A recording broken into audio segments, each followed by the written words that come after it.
आप देख रहे हैं टुडे न्यूज़ 24। बहुमत परीक्षण से पहले अवैध चौधरी को हटाने पर आखिर क्यों अड़े नीतीश कुमार? स्पीकर और राज्य भवन पर नजरें। नमस्कार, मैं दीपाली और आप देख रहे हैं टुडे न्यूज़ 24। हर खबर आप तक। दरअसल बिहार में पिछले कुछ दिनों से चल रहा सियासी खेला अब अंत की ओर है। ये अंत किसके लिए भला होगा, नीतीश कुमार या तेजस्वी यादव? यह विधानसभा में फ्लोर टेस्ट के बाद ही साफ हो पाएगा।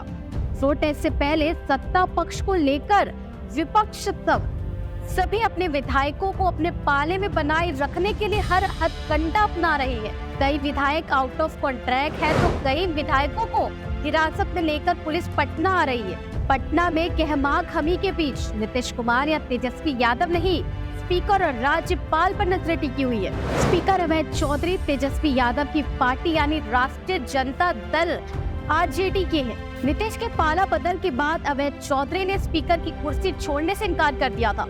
विधानसभा की कार्रवाई के संचालन से लेकर विश्वास प्रस्ताव तक, वोटिंग तक स्पीकर की भूमिका महत्वपूर्ण हो जाती है। विश्वास मत से ठीक पहले आरजेडी नेता और नीतीश के नेतृत्व वाली महागठबंधन सरकार में मंत्री रहे सुधाकर सिंह ने यह दावा किया है कि स्पीकर हमारा होगा और सरकार विश्वास मत हासिल नहीं कर पाएगी। सुधाकर सिंह का ये बयान इसलिए भी महत्वपूर्ण हो जाता है क्योंकि जेडीयू की ओर से ये साफ हो चुका है कि विधानसभा की कार्रवाई शुरू होने के बाद सबसे पहले स्पीकर को हटाने के लिए अविश्वास प्रस्ताव लाया जाएगा।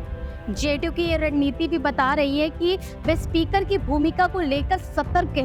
यही वजह है कि पार्टी सबसे पहले स्पीकर को हटाने की बात कह रही है। जिस तरह से जेडीयू के करीब आधा दर्जन विधायकों ने श्रवण कुमार के आवास पर हुई मीटिंग से किनारा किया और आउट ऑफ कॉन्ट्रैक्ट रहे, नीतीश कुमार को कहीं न कहीं क्रॉस वोटिंग का डर भी सता रहा है। जेडीयू बीजेपी समेत हर दल के विश्वास प्रस्ताव पर वोटिंग को लेकर व्हिप जारी किया गया है।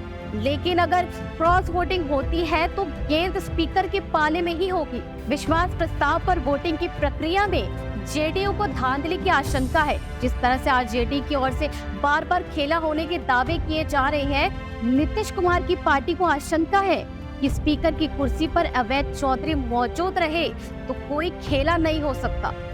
महाराष्ट्र में शिवसेना शिंदे गुट के विधायकों के खिलाफ उद्धव गुट की ओर से दिए गए अयोग्यता नोटिस पर फैसले में जिस तरह से 1 साल से अधिक का समय लिया है, महाराष्ट्र में शिवसेना यानी शिंदे गुट के विधायकों के खिलाफ उद्धव गुट की ओर से दिए गए अयोग्यता नोटिस पर फैसले में जिस तरह से 1 साल से अधिक का समय लिया, उसे देखते हुए जेडीयू शक्ति परीक्षण से पहले स्पीकर को हटाने पर अड़ी हुई है। स्पीकर को पद से हटाए जाने के बाद कार्रवाई का संचालन करने का दायित्व डिप्टी स्पीकर को होगा।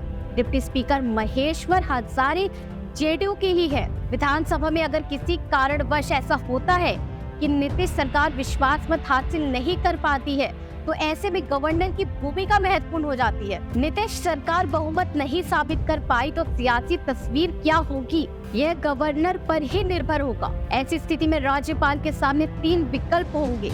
सबसे बड़े दल को सरकार बनाने का न्योता दे, राष्ट्रपति शासन की सिफारिश करे, विधानसभा भंग कर दे। राज्यपाल सबसे बड़े दल को सरकार बनाने का न्योता देते तो आरजेडी के लिए सरकार बनाने का रास्ता साफ हो जाएगा। हालांकि आरजेडी के नेतृत्व वाले महागठबंधन के पास अभी 114 विधायकों का संख्या बल है। असुद्दीन ओवैसी की पार्टी और इंडिया मजलिस-ए-इत्तेहादुल मुस्लिम यानी कि अगर AIMIM विधायक भी गठबंधन का समर्थन कर दे तो तब भी संख्या बल 115 तक ही पहुंचेगा। ऐसे में 122 के जादुई आंकड़े तक पहुंच पाना महागठबंधन के लिए मांझी के 4 विधायकों के साथ ही आसान नजर आ रहा है। अब बाकी 2 राष्ट्रपति शासन की सिफारिश या विधानसभा भंग करने का कदम। विधानसभा भंग होती है तो ये संभव है कि लोकसभा चुनाव के साथ ही बिहार विधानसभा की चुनाव हो जाए। नीतीश के पाला बदल की चर्चाओं के बीच कहा जा रहा है कि जेडीयू की एनटी में वापसी के ऐलान होने में देरी के बीच नीतीश के पाला बदल की चर्चाओं के बीच कहा जा रहा है कि जेडीयू की एनटी में वापसी के ऐलान होने में देरी के पीछे एक वजह ये भी है। नीतीश चाहते थे कि लोकसभा चुनाव के साथ ही विधानसभा के चुनाव हो जाए, लेकिन बीजेपी इसके लिए तैयार नहीं हुई। अगर विधानसभा भंग होती है तो वो भी एक तरीके से नीतीश कुमार की मुराद पूरी होने जैसा ही होगा।